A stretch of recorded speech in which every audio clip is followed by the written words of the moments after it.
Mesdames, Messieurs, bonjour. Bienvenue à votre émission Allemand en mouvement, dernière émission de la saison. Aujourd'hui, j'ai le plaisir de recevoir Alison Fortin-Simard. Bonjour. Alison. Alison, je te reçois dans le cadre, évidemment, de ta fonction de directrice générale de développement économique à Alma-Lac-Saint-Jean. Et aujourd'hui, on va parler développement économique. Donc, Alison, explique-nous un peu comment tout ça s'est mis en place, cette organisation-là. Parce qu'il faut savoir qu'en 2016, il y a eu une fusion entre toutes les municipalités pour s'assurer d'avoir un seul point d'entrée pour tout le développement économique du territoire. Et à ce moment-là, ça s'appelait CIDAL. Oui, en effet. En fait, le 1er janvier 2017 a été créée la CIDAL, la Corporation d'innovation et développement Alma-Lac-Saint-Jean-Est.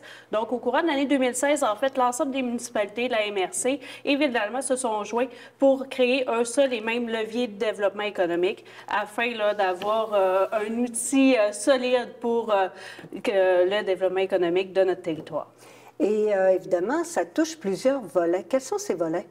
Bien, en fait, en février dernier, donc en février 2024, la CIDAL a changé de nom pour Développement économique Alma-Lac-Saint-Jean. À ce moment, en fait, on a fait notre image de marque sur 3 axes, donc vivre, entreprendre, visiter. Quand on parle de vivre, en fait, c'est toute l'attraction qui fait bon vivre sur notre territoire, là, dans notre MRC. Ensuite, entreprendre, c'est le service aux entreprises, donc la porte d'entrée de l'entrepreneuriat, comme on aime si bien le dire. Et visiter, bien, c'est l'attraction touristique de la MRC. Et il n'en manque pas. Non. Il y en a beaucoup. Oui. Et Alison, quand on dit qu'on a du personnel, on a près de 30 personnes qui travaillent à développement économique à Alma-Lac-Saint-Jean. En fait, on a 28 employés permanents au niveau de développement économique à Alma-Lac-Saint-Jean. Avec l'intégration de la Damentaire, nous serons à 38 employés permanents. C'est une grosse organisation. C'est une organisation qui est très performante. Au fil des ans, on a installé vraiment beaucoup de compétences à l'intérieur de notre organisation et les entreprises peuvent évidemment vous communiquer avec vous pour s'assurer d'être bien accompagnés dans leur plan de développement. Bien, en effet, c'est certain. Comme je vous l'ai dit, on est la porte de l'entrée de l'entrepreneuriat. Donc, on est là, oui, pour le démarrage des entreprises, mais on est là aussi pour les projets de croissance, pour les projets de relève. En fait, c'est pas compliqué. On est là pour toute la vie de l'entrepreneuriat, donc toute la vie de l'entreprise. On a aussi notre service d'incubation, donc l'incubateur entrepreneurial Alma-Lac-Saint-Jean, où là, on est un levier de développement pour les nouvelles entreprises innovantes. Donc, les entreprises qui se démarquent, qui ont un service ou un produit qui est plus innovant, vont aller chercher un accompagnement qui est plus spécifique, vont avoir aussi accès à des fonds particuliers pour le démarrage de leur entreprise. Donc, c'est sûr que ça, c'est un outil de développement là, qui aide justement à propulser nos entreprises qui seront diversifiées. Surtout les nouvelles, celles qui débutent, celles qui démarrent. Il y en a combien en ce moment dans notre incubateur? En fait, en ce moment, là, on a 6 entreprises qui sont incubées.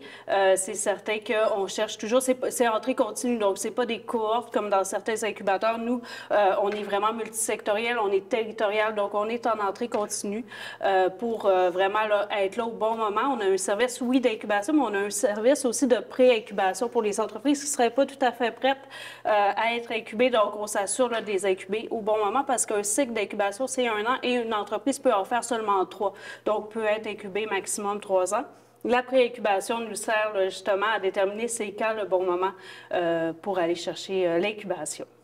Et Alison, je sais aussi qu'évidemment, Ville d'Alma vous a donné différents mandats. Entre autres, vous avez le mandat des parcs industriels, c'est-à-dire le développement et la promotion des parcs industriels. Et il y a un nouveau parc industriel qui va ouvrir bientôt à Alma, qui est le parc éco-responsable. Oui, le parc éco-responsable, on va avoir des terrains là, de disponibles. En fait, là, tout ça est en train de se mettre en branle. On rentre dans la promotion là, dès le début de l'année 2025. Ce parc-là se veut à saveur éco-responsable parce que on sait là, que tout l'aspect développement durable des entreprises, c'est devenu un critère qui est très, très important. On veut avoir une grappe d'entreprises là, qui ont des valeurs d'éco-responsabilité. Donc, c'est certain qu'il va y avoir certains critères qui vont être pris en compte quand les entreprises vont être acceptées et des bonifications là, pour les aider à aller chercher des pratiques d'affaires qui sont éco-responsables. C'est sûr que c'est un très beau projet parce qu'on va y avoir là, différents items qui vont être mis en place comme des pistes cyclables qui vont s'en venir proches. Ce qu'on sait, en fait, c'est qu'un parc éco-responsable, ce qu'on veut, c'est en fait avoir un milieu de vie pour nos entreprises, pour les employés qui y travaillent, donc d'avoir un endroit qui est agréable pour faire des affaires. Exactement. Dites-moi, vous avez un conseil d'administration? Oui. Et c'est important d'en parler parce que sur le conseil d'administration, on a énormément de gens qui proviennent de différents milieux. Oui, en fait, on a 7 élus, donc des élus de la Ville d'Alma, des élus de la MRC aussi. On a aussi des gens d'affaires, donc des gens qui représentent différents secteurs d'activité. Donc, on a une belle représentation de différents secteurs d'activité pour nous permettre d'avoir une vision élargie de notre développement d'affaires.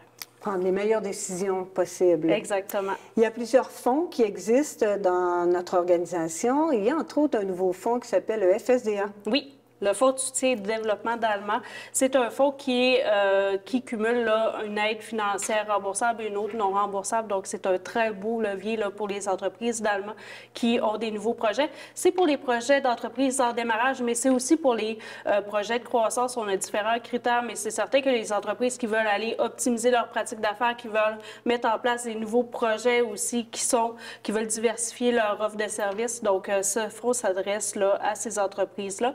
C'est certain aussi pour les entreprises du centre-ville et les entreprises aussi qui veulent avoir des pratiques d'affaires plus éco-responsables. Et il y a d'autres fonds aussi qui existent pour l'ensemble du territoire. Oui. Est-ce que tu peux nous en parler un peu plus? Bien, en fait, oui, on a différents fonds. On a une subvention pour les entreprises qui veulent se démarrer. On a aussi une subvention pour les entreprises en économie sociale. Donc, c'est sûr que ce sont là, des leviers de développement qui sont importants pour notre territoire. On a aussi la gestion du Fonds local d'investissement qui est le fameux FLI, comme dans les autres territoires. Et là, ce sont des prêts là, pour la relève, pour les projets de croissance, pour le démarrage. Donc, nos fonds là, permettent d'accompagner les entreprises tout au long là, de leur vie. Quelle est la meilleure façon de pouvoir communiquer avec vous? En fait, c'est de nous appeler, de nous contacter, que ce soit via là, les réseaux sociaux, par téléphone, par courriel, de nous contacter. Puis, il y a un conseiller là, qui va rappeler les entreprises dans un court délai. Et dites-moi, Alison, si vous aviez un conseil à donner à nos entrepreneurs? Bien, en fait, là, c'est sûr qu'on est dans un moment là, de développement économique qui est peut-être chamboulé, si on peut dire. Là. Donc, c'est sûr de garder les œillères ouvertes, de voir ce qui s'en vient, de bien planifier aussi son développement là, à court, moyen, long terme pour vraiment être capable de pallier à toute situation là, prochaine. Merci beaucoup, Alison, d'avoir été là. Je t'amène avec moi parce que tu sais que dans quelques jours, ce sera Noël. Oui. Et la période des fêtes s'ouvre devant nous. Évidemment, la Ville d'Alma aime beaucoup pouvoir prévoir cette période-là et installer les décorations de Noël.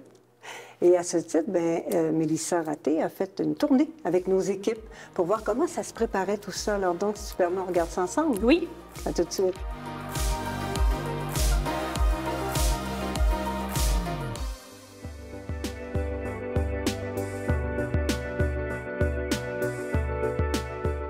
Le temps des fêtes est à nos portes. C'est donc le moment de procéder à l'installation des lumières de Noël sur tout le territoire de la ville d'Alma. Et vous allez voir, beaucoup de travail a été fait pour en arriver à vivre la magie du temps des fêtes.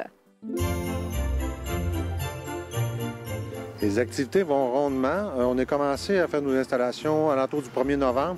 Puis on devrait terminer tout ça là, pour le 1er décembre, là, pour l'illumination du soir. Là, c'est le 1er décembre, la date officielle qu'on peut allumer. Exactement. C'est ce que nos élus nous demandent là, à chaque année de faire, d'allumer tout ça pour le 1er décembre là, pour avoir un beau mois de décembre illuminé. Comment ça se prépare, là, justement, les installations, aussi de faire les vérifications? Parce que pour vous autres, c'est pas seulement par magie là, que les installations arrivent. Non, on a toujours 4 à 6 personnes qui travaillent sur le projet durant tout le mois de novembre. On sort les installations des entrepôts, on fait le montage de tout ça, on vérifie que tout fonctionne bien, puis on fait les installations aussi terrain. Fait que les gars travaillent fort là, pendant au moins 4 semaines pour faire tout ça. Une installation comme le cadeau là, qui est ici, c'est à peu près une journée de travail, un bon 8 heures pour les gars. La structure, c'est aussi l'équipe qui l'a faite. Oui, tout à fait. Nos structures de Noël ont été construites par nos équipes. Donc, l'installation est faite, la vérification est faite par nos équipes aussi. Tout est fait en régie. Les couleurs, les fameuses couleurs, avez-vous une thématique à respecter? Oui, on a du jaune, on a du rouge, on a du vert, on a du blanc. Puis chaque coin de la ville est illuminé en conséquence avec les demandes qu'on a eues de nos conseillers. Justement, là, on va déterminer quel secteur pour les installations de... Bon, on a des structures, mais vous faites aussi l'achat de différents sapins pour installer un petit peu partout dans la ville. Oui, on achète une trentaine de sapins chez un fournisseur. On les décore, on les met à l'entrée nord ou carrefour giratoire. On en met aussi là, au centre-ville. On essaie d'habiller le centre-ville le plus possible. Boulevard de Quin aussi un petit peu, là, dans le parc Price. Puis les autres structures sont installées centre-ville, dans nos centres municipaux aussi, un peu partout sur les terrains de la municipalité. Comment le renouvellement des lumières se fait? Parce que là, j'imagine qu'au fil du temps, vous devez encore racheter des lumières. Oui, à chaque année, on fait l'inspection de ces infrastructures-là, puis on fait le rachat des lumières qui sont brisées. On change tout ça là, au mois de décembre. On se prépare toujours une année d'avance aussi, en conséquence, là, pour les fêtes. C'est toutes des lumières OLED à faible capacité d'énergie. Donc, on essaie de sauver le plus possible d'énergie. On a beaucoup d'infrastructures aussi qui sont connectées directement avec des lampadaires. Donc, ils fonctionnent seulement la nuit. Quand c'est possible, on le fait. Quand c'est pas possible, on les allume là, 24 heures sur 24. Mais c'est quand même des lumières OLED. Dave, merci beaucoup. Joyeux temps des fêtes. Il ne reste que la neige. Merci.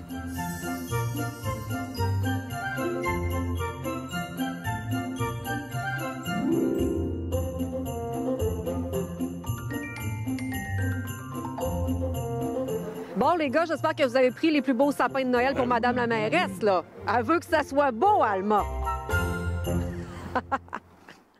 T'inquiète, Mélissa, c'est nous qui avons les plus beaux arbres devant l'hôtel de ville. Merci beaucoup de t'en être occupée. Alison, je terminerai en te demandant, en te disant que la Ville d'Alma a donné certains mandats à notre organisation de développement économique, entre autres son aéroport, Tourisme Alma-Lac-Saint-Jean et maintenant la Damentaire.